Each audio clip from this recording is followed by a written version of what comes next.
Good morning, boys and girls.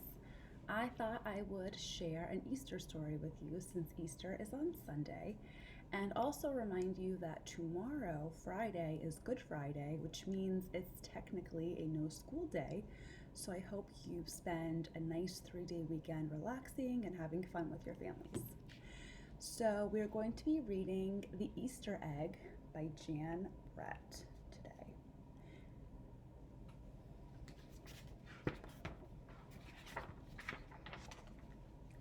Cheer up, spring is here. Time to start on my very first ever Easter egg, Hoppy said.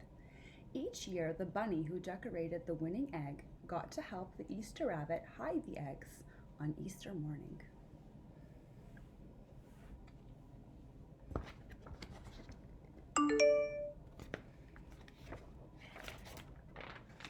Hoppy had been dreaming about being that bunny all year long.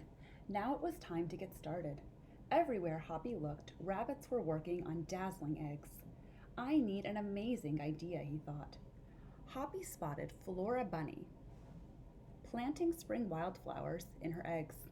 The Easter rabbit will love these colorful flowers, he thought, and started picking flowers for his egg. Here's a basket for your flowers, Hoppy, Flora said.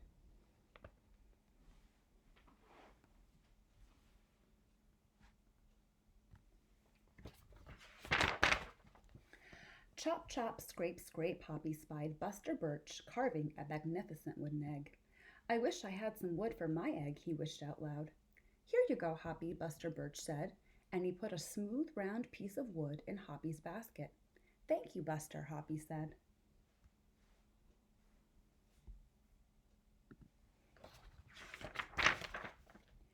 Hoppy was hopping along when the smell of sweetness led him out of the woods and straight to the chocolate egg that Aunt Sassafras was decorating with creamy frosting, squiggles, and bows. Hello, Hoppy, she said, and she put some chocolate squares in his basket. Hippity hop, Hoppy exclaimed. I'll make the Easter rabbit a chocolate egg so sweet it will make his whiskers tingle.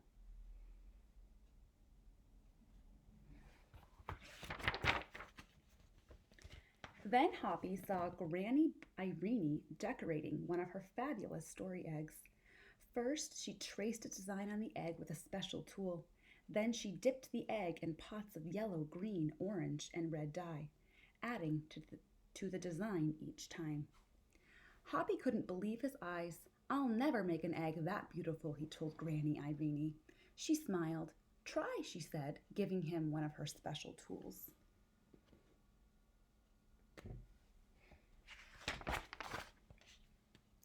Hoppy was hopping by Hans Vanderrabbit's garden when he spotted an extraordinary egg. Hans was painting a portrait of an Easter rabbit so real that he looked alive. Fantastic, Hoppy exclaimed. Thank you, Hoppy, Hans said. Why don't you make a painting on your egg? He gave Hoppy pots of paint and a fine brush.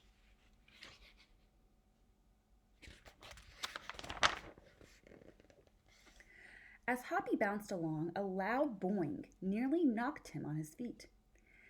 It was a whirling, twirling mechanical egg. Whoa, Hoppy said. That's an unusual egg. Would you like to make one? Roberto asked. Hoppy tried hard, but the harder he tried, the more parts and pieces piled up around him. Thank you, Roberto, he sighed, but I think I'd better make an egg that's right for me.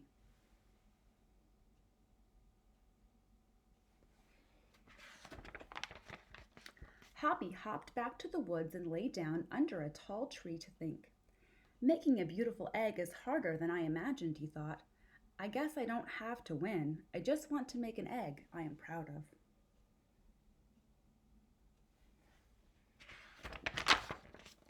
Suddenly, the woods rang with the squawking of birds, sounding an alarm. Mother Robin swooped down, calling wildly, as if she couldn't decide where to go. An egg had tumbled out of Mother Robin's nest. Inside the perfect blue egg was a baby robin that needed its mother to keep it warm until it hatched.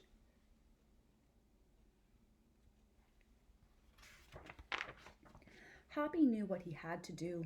He sat down carefully and covered the blue egg with his soft, warm fur. I'll take care of you the best I can, he whispered.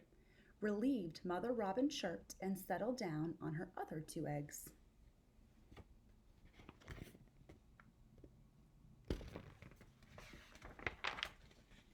Hobby never left the robin's egg. If it was sunny and warm, he carefully turned the egg in its nest of moss. If it was rainy and cold, he kept the egg covered and dry. At night, wild animals passed by. Hobby crouched down and stayed hidden in the ferns. Often he heard a strange noise coming from above, but Hoppy didn't run away. He's very brave.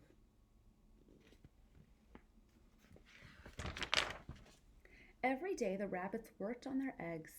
Tadpoles turned into frogs.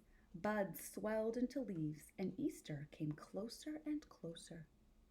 Finally, it was time for the rabbits to take their eggs to the glen. They had forgotten all about Hoppy, who was quietly sitting on the blue egg under the tall tree in the woods.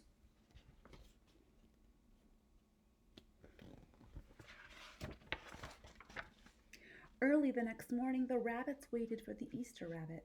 Suddenly, a beautiful wagon rolled toward them and out of the mist and stopped. The Easter bunny stepped down from the wagon and admired the decorated eggs one by one. "You have brought me the most beautiful eggs in the world, but a very special one is not here," he told them. The rabbits were puzzled. Whose egg could it be? Whose egg do you think is missing? "Fill my wagon with your wonderful eggs," he said. "When I return, I will show it to you." And he disappeared into the woods. Who do you think he's going to find?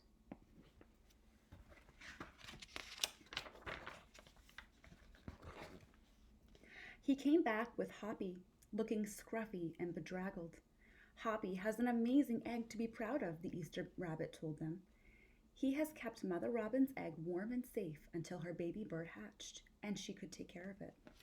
The Easter rabbit placed the empty blue shell in place of honor atop the wagon. Now they were ready to go.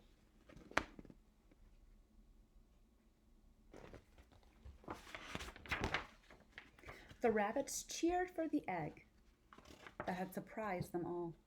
"It's our best Easter ever, Hoppy," they shouted. Then the brave little bunny and the Easter rabbit rode off together to hide the eggs for girls and boys to find on Easter morning. The end. So I hope you all enjoyed listening, and I'm going to have a couple questions for you to think about as you listen to the story. I hope you all have a wonderful 3-day weekend and a happy Easter. I miss you all, and I cannot wait until we are finally back in school again together. Bye! Happy Easter!